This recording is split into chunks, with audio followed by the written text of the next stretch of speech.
Thank you. So why don't we commence? So this is a special meeting of the Retirement Plans Advisory Committee on Monday, the 22nd of April. Why, how April flies.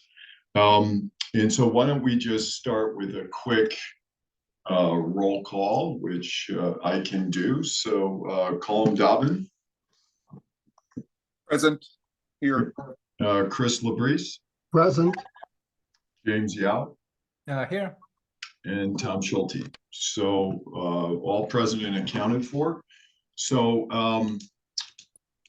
to the members of the committee, you have to squint a little bit to look around in the room, but joining us as usual will be Ann, Cheryl, and Diane, as you know, which is the real backbone of the work of our committee. Deanna is here, and we also have Steve Case, who I wanted to introduce you to. So Steve is a longtime resident of the town. He is a longtime veteran of this industry, and he was drafted into this process to assist by Deanna, and is a volunteer like all the members of this committee. And I have to say it's just difficult to overstate the value he brought to the process.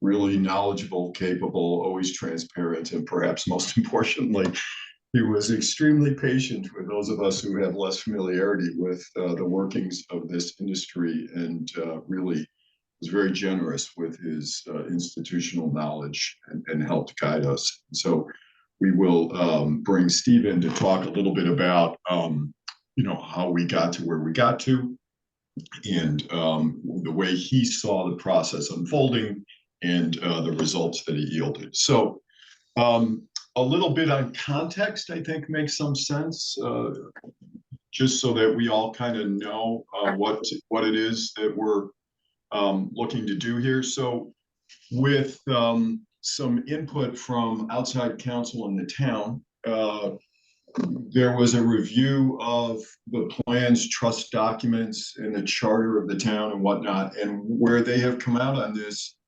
and I think it sounded sensible to me for sure, was that this committee is being asked to provide a recommendation. We don't have to vote to accept this. That role actually belongs to the Pension Advisory Committee, which most of you probably know, contains representatives of police and fire and other organizations or departments within the town whose employees are beneficiaries of this plan and contribute into the plan. And then with the Pension Advisory Committee's specific vote in favor of this recommendation, it then goes to the Board of Selectmen as an executive function of town government. And so we're not really voting so much, although I think there's no other way really for us to show our recommendation other than to take a roll and to vote. But of course, given our specific role, specifically as it relates to helping craft and oversee our investment policy statement, and to oversee the role of previously was Vanguard in our investments, it seems appropriate for us to be recommending. So with that as some background, let me walk you through our process a little bit, and then I can turn it over collectively to Cheryl and Diane and Ann, and they can add their bits in terms of how this process unfolded and where we got to. So as you know, late last year, I think, Deanna, you had mentioned that this was within hours of your first day in office. We had actually received notice that Vanguard was selling this portion of their business to Mercer, essentially exiting this business. Mercer does not carry on a public or municipal part of this business. And so we were, as well as all the other communities that likewise have been using Vanguard, we were all kind of in the same position of having to go out there into the marketplace and see if we could find an appropriate replacement. So with that, we began the process, as you know, late last year and into the early part of 24 to prepare an RFP. In preparing that RFP, we were really seeking a provider to provide all three of the main services that Vanguard had historically provided to the town. And that was essentially the investment advisory services, which members of this committee are so familiar, but also the crucial payment services, as well as custody services for the plan assets. And notably, we were also seeking to replace Vanguard on essentially the same terms that we enjoyed with Vanguard, meaning that we were looking for what is referred to in the industry, and Steve will of course jump in if I get this wrong, but what is referred to the industry as an outsourced chief investment officer role, right? An OCIO, as they say.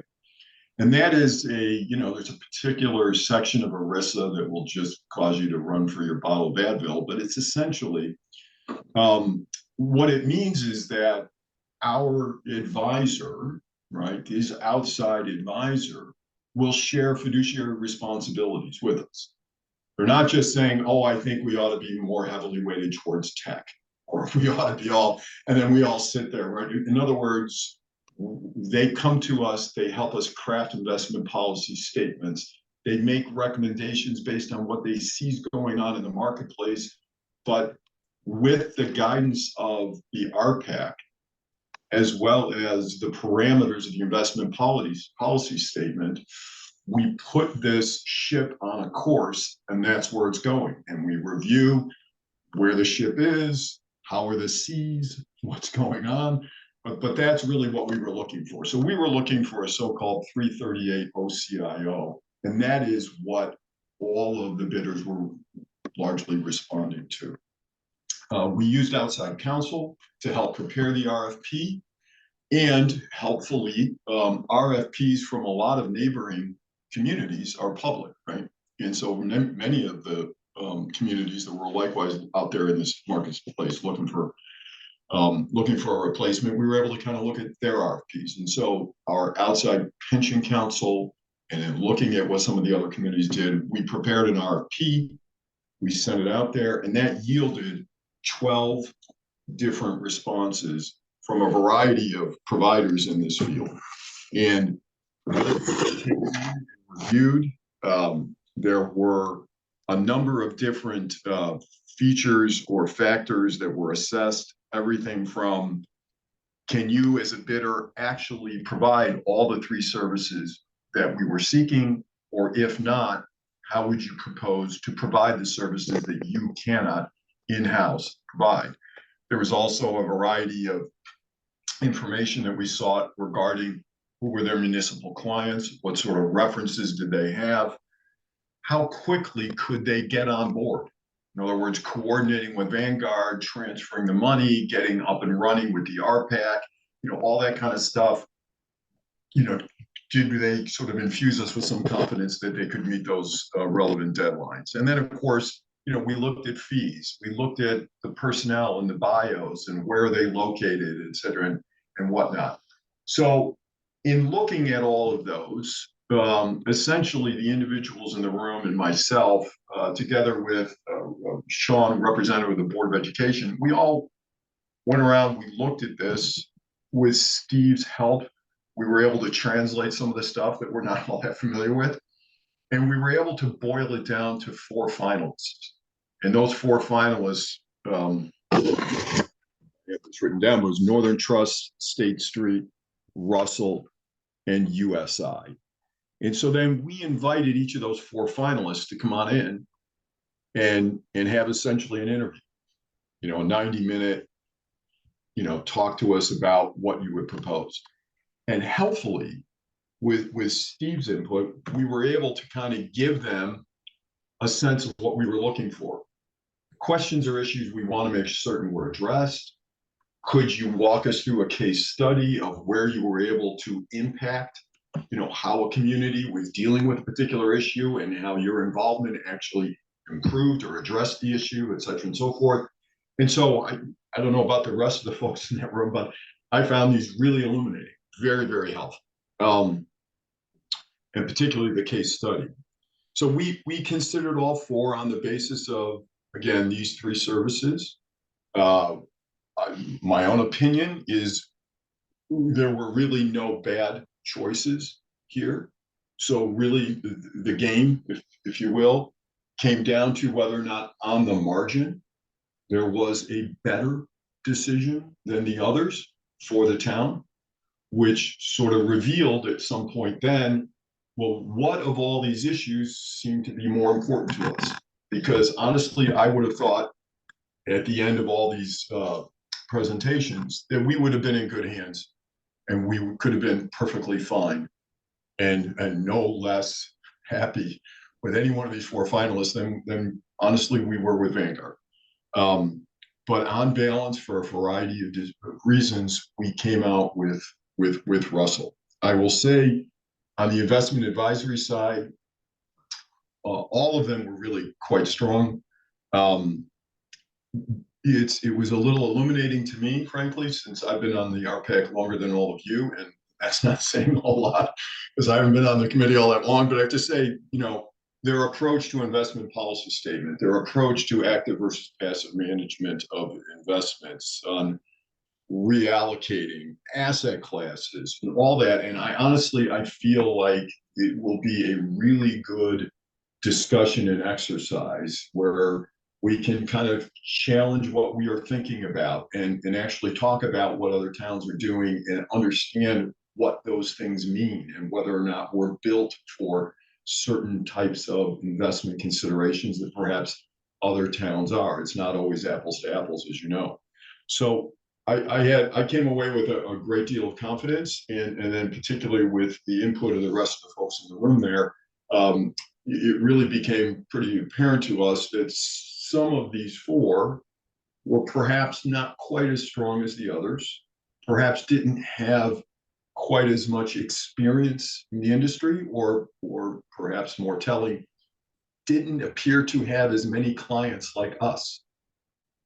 And so as a result, not sure that they would immediately understand perhaps where some of our comments or questions or directions might be coming from. And so as a result, it became relatively clear. It was not, a long deliberation with a lot of hand wringing. It just became pretty clear that some of them were not going to be as good as the others. And over time, it became pretty clear that, Russell was the last man standing. So perhaps with that as a little bit of an overview, I'll take a sip here of my water and let maybe Diane or Ann or anyone else chime in about process. Go ahead. No, he's right. We put together a pretty extensive grid that laid out all the 12 firms. And then when we did the interviews, as Tom said, they were all excellent. And it came down to the items. I unfortunately didn't bring the chart because I was running from another. No, the summary one. Maybe Steve could touch to that. Just they all were groups that we felt we could work with internally, and we from our day-to-day work and also from the RPAC's view. I think you will find them, the team from Russell, very good and easy to discuss and vet things and develop an IPS, and hopefully end up being even lower than Vanguard. I mean, Vanguard's always been the lowest cost provider out there, and every one of these proposals came in slightly more, but I think restructuring the portfolio, and that's something that the RPAC would have to be interested in doing, but there's a lot of opportunity for this. I don't have anything else, Cheryl. I think coming from the retirees, because the payment services was what I was most concerned at, because when we switch over, there's going to be a lot of concern. I was impressed with how they're going to market themselves, impressed with how they're going to set up the payment services, and really keeping the retiree in mind. So I think they'll do a very good job for us in regards to that. I don't really have, I mean, Yeah. you've covered it all, other Yeah. than Steve, the overview of Steve's expertise on it, but Yeah. we've covered it all. Maybe I'll just break Yep. Very briefly, my background, I was a partner at Mercer for many, many years and retired in 2020 and moved into the world of self-employment and now primarily work as an expert witness, partner at Mercer with respect to investment issues for primarily very large institutional clients. And I worked as both a 321 and a 338 advisor, depending on the mandate. And since retiring, I've served as a process expert for both management consulting assignments and primarily expert witness assignments in the legal world. But there's nothing wrong with the process that you followed. You went to, you know, there's a lot wrong with Vanguard, with Mercer's decision to kind of leave you in the lurch, but what you've done is excellent. Yeah. And I'll just break for questions. Well, yeah, I mean, I don't know whether or not Colin, Chris, or James, you had any other questions. You know, like I said, we did look, for example, at cost. It did not come down to cost, honestly. They're all going to be in about the same neighborhood. And as Diane mentions, you know, kind of depending on how you construct your portfolio, those cost calculations will come out in different places. But at the end of the day, you know, it is what it is. I didn't think that anyone was so, you know, wildly more expensive than Vanguard, or so wildly more expensive or less expensive than any one of the other four finalists that was really a meaningful consideration. You know, we looked at it, we probed and asked questions or whatever. You know, at the end of the day, it all seemed to add up to us that where we really should be focusing our attention is on the other considerations, you know, like the payment services. It's probably worth here mentioning just a little bit that, so plan beneficiaries kind of interface through a computer application that was developed with the town by Hooker and Holcomb. Is that right, Cheryl? That's correct. Yeah. Yes. And so the payment services largely work behind the scenes to the, you know, plan members and beneficiaries.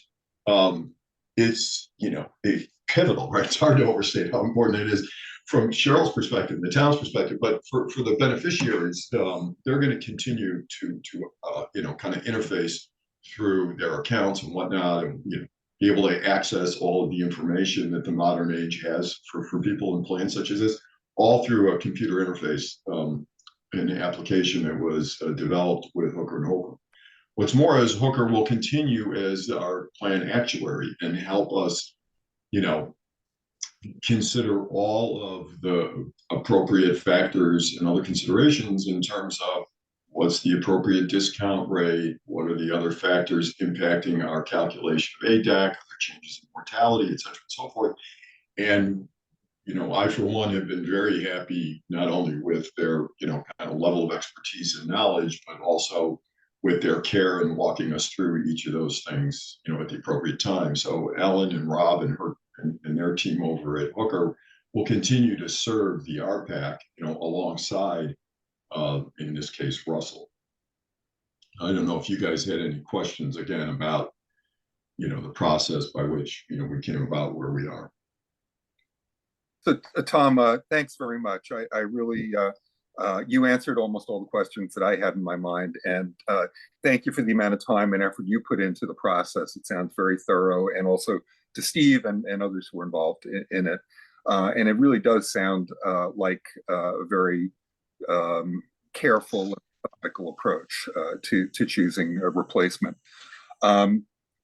Really, the only minor things I had was to sort of, I think you answered actually about with the sites that the retirees and employees can check their, that's going to remain the same. That won't change.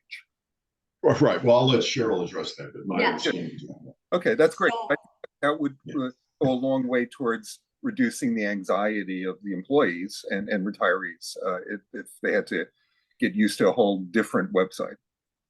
So yes, Hooker and Holcomb will remain in place. So when an individual goes to retire, they will do the calculations. They will speak with the retiree and then they will upload everything to State Street. State Street will work with Russell behind the scenes to get the checks out, to answer any questions. For those of our retirees that aren't computer illiterate, we help them in-house. So all of that will stay the same. So we will remove that anxiety part of it. Yeah, it's probably worth pausing here to note, it's buried in one or more of the pages in the presentation that we circulated earlier, just kind of as an FYI, not that you need to study it, there won't be a quiz on it thankfully, but so 2 of the 4 finalists could not and do not offer all 3 services. And that was USI and Russell. So you know, two big names you would have heard of, the Northern Trust and State Street, and right, they're massive and they can provide all 3. But so notably, Russell does not provide the custody services. Is that right? Correct. And- The and- payment service, yeah. Yeah, and the payment. But what was interesting is because Russell doesn't provide that, their outsourced designated provider of services, when they pitch for these OCIO engagements, they have their own arrangements already baked with State Street, right? And I have to say, one of the takeaways we had from the State Street presentation was, in terms of custody payment services, these guys were awesome. I mean, they knew the stuff they were going. So it's interesting is you're getting all the benefits, again, on the margin, of course, you're getting all the benefits of Russell, but you also have, you know, State Street custody service and whatever, and this is what they do, and they're very good at it. And at least with respect to these services, and Steve, correct me if I'm wrong, but with respect to these types of services, scale matters. And these guys are as good as they are. Is that fair? Absolutely. And I'd also say managing State Street can be difficult. And Russell plays that role of managing the very, very large organization at State Street, which is an added benefit. Yeah. Thank you. The only other question I had, Tom, was does Russell currently manage the assets as an OCIO, I guess it is, for any of the neighboring towns currently, or were they all with Vanguard or in the same position we are? Who do they currently represent? So, yeah, I don't know if you guys have the chart If you go to there. page 5 of the presentation, so there aren't local OCIO, at least they didn't mention the local, but they do have police, more Massachusetts, Stoneham, they have Michigan, they've got, you know, so but a lot of Massachusetts. Yeah, so they had 134, my notes said 134 OCIO clients. Yeah. You know, 14 defined benefit plans, you know, they have OPEB plans, whatnot. They, again, Massachusetts, some down in the Washington, D.C. area, Virginia, whatnot. Notably, the team is in New York City and Fairfield. And as Custody for State Street's up in Boston. And I think as Colm said, a lot of the area towns were with Vanguard. So Yeah. they're in the process right now of doing what we just did. Yeah. Thank you.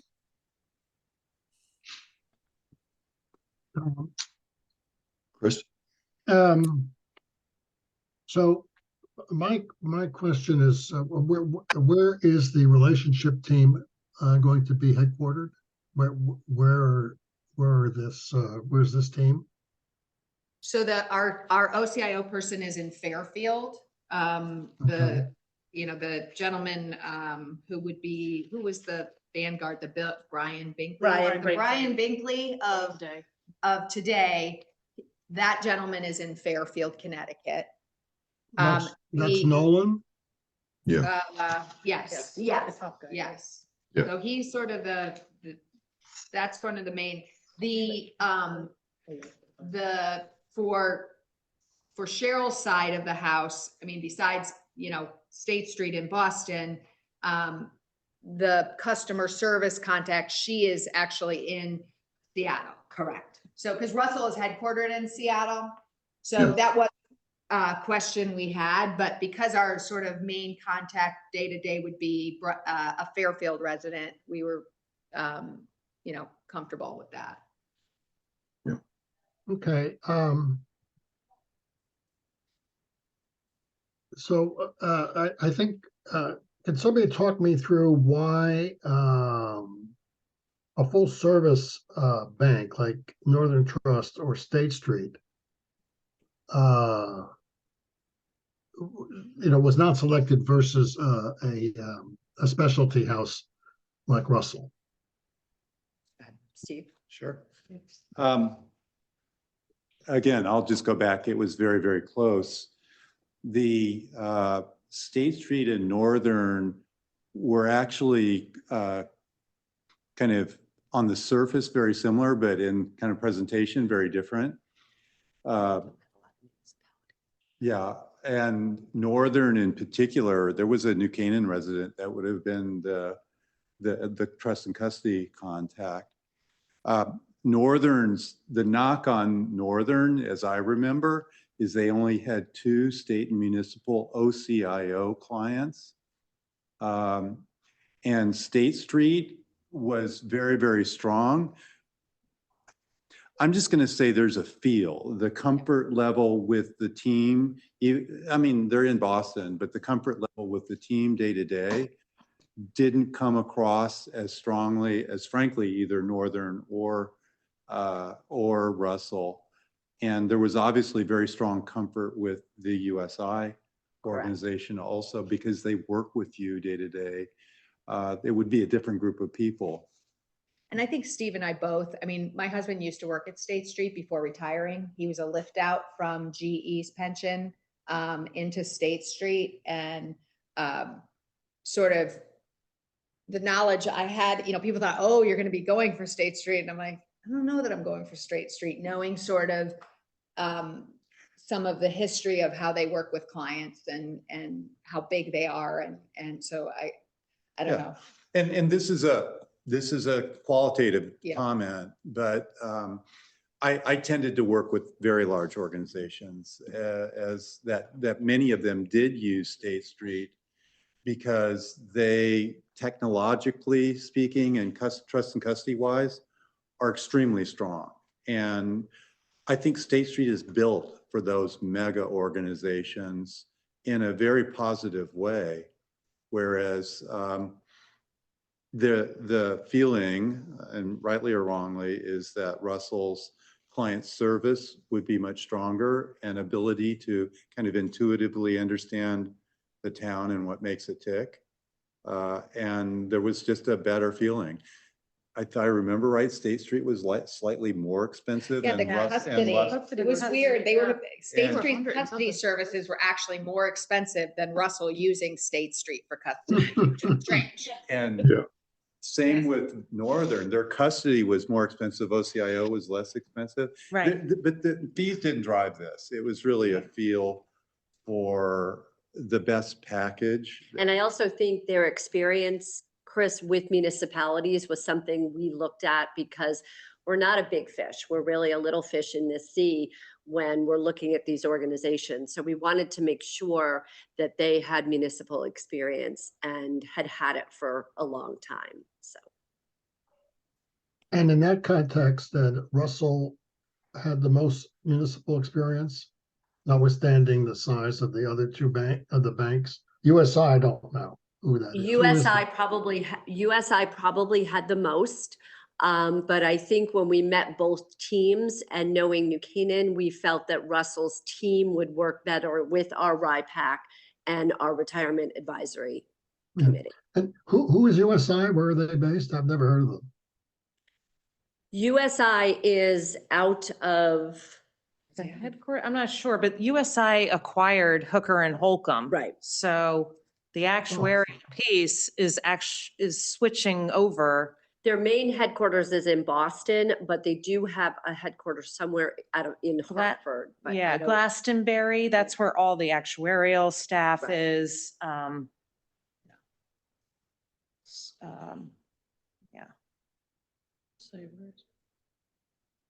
I mean, personally, I was most impressed with Russell's look at the three individual pieces of the Yeah. pension management and really pushed us on, and Tom, you can speak to this too, because we had a pretty in-depth conversation about it of, that because of the funding status and the number of, and the amount of assets in each pool, right now, they're all three being managed in the same way, and that we may want to be looking at a different way to manage each pool of assets based on their funding. And they were I feel like they were the only ones that really pushed that, Right. that look. And I think would be good for our RIPAC, to kind of have those conversations. Mhm. Yeah, I mean, I would say, on the investment advisory side, they were, if not the strongest, among the strongest. USI perhaps somewhat not as strong as the others.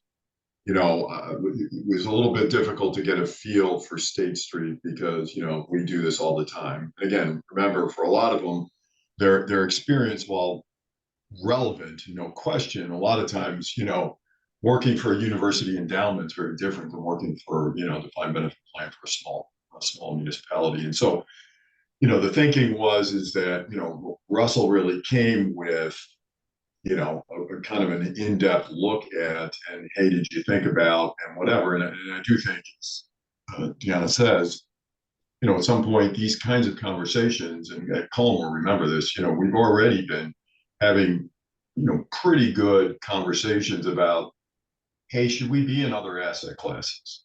Not that we want to rush into other asset classes, but we need to have the conversation. What are other people doing? We can't sit still, just because, some of these plans from technical pension accounting perspective are overfunded and we enjoy an enviable funding ratio.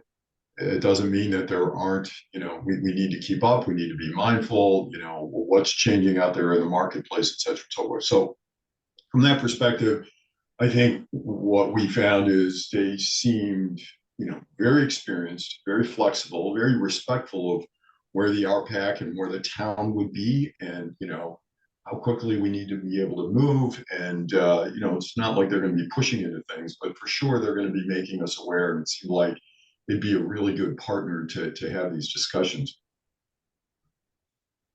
And the fact that they're headquartered in Seattle from just a distance management. is Yeah, not I a mean, concern of honestly, yours? if you think about Vanguard, Chris, it was never really clear to me where the other resources of Vanguard sat All over behind the place. Brian. Yeah, Brian would come to the meetings, and Brian was great. We all loved Brian for all the reasons everyone likes Brian.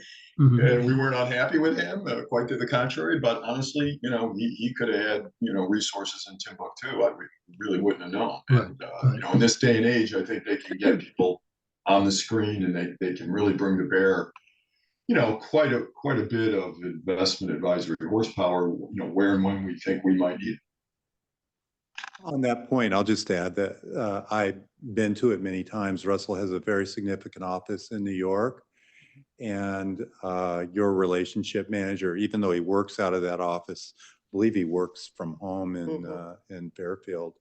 Yeah. And Russell is a global firm with offices all over the world. I know I've been to their Toronto office many times, and they have a real horsepower of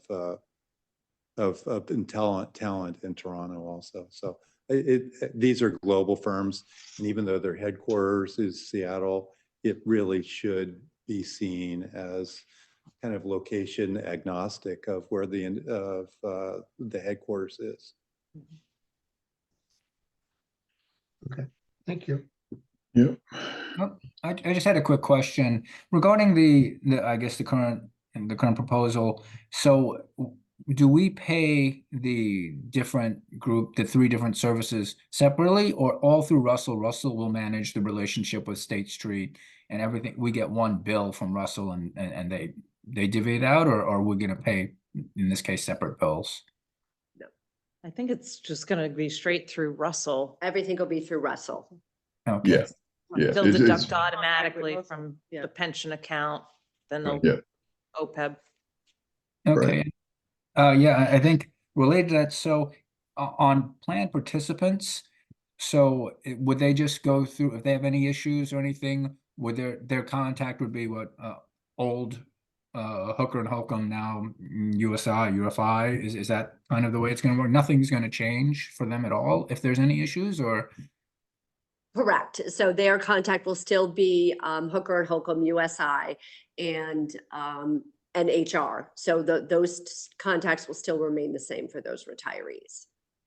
Okay, great. And do we have any concerns about, or is there any need in terms of transferring information or anything from the existing Vanguard to the new, I guess, Russell/State Street combination? Are they being cooperative, or do we not really need anything other than last records? Vanguard's been very good with us, especially Brian. He is willing to do whatever we need to. In fact, he reaches out to us almost every week asking what they can do. So I don't see that the transition will be difficult. Oh, great. That's great. Yes, because sometimes when contracts are leaving, the people who had them don't really care anymore. So it's good to hear. Yeah. Right, great. Thank you. Okay, so any other questions or anything else that we can address? I don't know if Diane or Cheryl, if there's anything else you think. No, I wanted to just follow up on I think it was Chris that asked the question. USI, their relationship for the payment services was with Schwab. And they also then for custody used a company, Alta. They did not seem to have that larger That's true. relationship the way Russell did with State Street, though. So we Yeah. felt much more comfortable with that State Street relationship that Russell had than the USI relationship with Schwab. So. Good. Okay, well, just being mindful of the clock here. If there's no other questions, then I guess I need a motion for a vote to recommend the selection of Russell Investments as our new advisor for our defined benefit plans in OPEB and the Marshall Scholarship Fund. And So- question, sorry, who is the recommendation to? Is it to the Board of Selectmen? So we're going to vote to recommend it. I think that recommendation would be to the Pension Advisory Committee and the Board of Selectmen. Correct. Does that Okay. sound correct to both? Yes. Yes. Okay, well, I'll make that motion, Tom. Perfect. Second? I'll second it. Perfect. Thank you, Chris. All in favor? Question, Yep. when does when does it go to the pension committee? The pension committee will be meeting on Wednesday at 11 a.m. And then the Board of Selectmen will be meeting next Tuesday at 8:30. Okay, is that the same pension committee I used to be on? It is. Yes. So if you'd like to join us, we would love to have you. No, that you've got a good rep, you've got a great rep from the Board of Finance there already, and then you've got all the municipal people there. No, it's well staffed. I just wanted to make sure that was the same organization. Correct. It is. Yeah. Okay. Okay. So all in favor? Aye. Aye. Okay, so it's unanimous. So for a hybrid meeting, we don't need to roll the vote. Well, okay. So again, thank you, committee members, for jumping on this call so rapidly.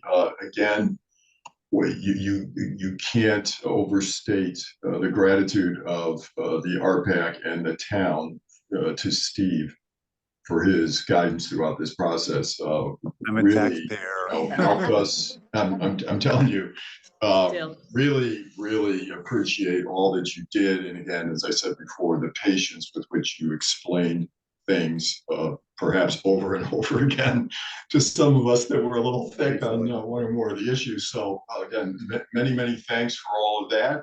And just a reminder to the members of the RPAC that we are having a meeting before our Board of Finance meeting in early May. I think it's the 9th. Is that right, Diane? Yes, and we Okay. will have Hooker and Holcomb Yeah, in person but it's really the actuarial piece of it, yeah. not the investment side. Yeah. So the meeting would be the same evening, Diana, would be prior to? Yes, I think it's May 7th. I was at the 7th. Um, Well, we were aiming for 6 o'clock. right, 6 for the o'clock, hour- correct. Yeah, for the hour Yeah. before the Board of Finance. I know there was another one of those entertaining water pollution control meetings that was being slated. It always seems to bump us one way or another. Apparently, I don't have enough political capital to cause that to be moved, but we'll see what we can do. But yeah, so for right now, Excuse me. it's 6 o'clock on that day. Thank you. Okay, Thanks, well, everyone. very good. Motion to adjourn? So Thank moved. you. Perfect. Thanks all. Thank you. Take care. Bye now. Bye. Oh, thank you, Steve. Yeah, my pleasure.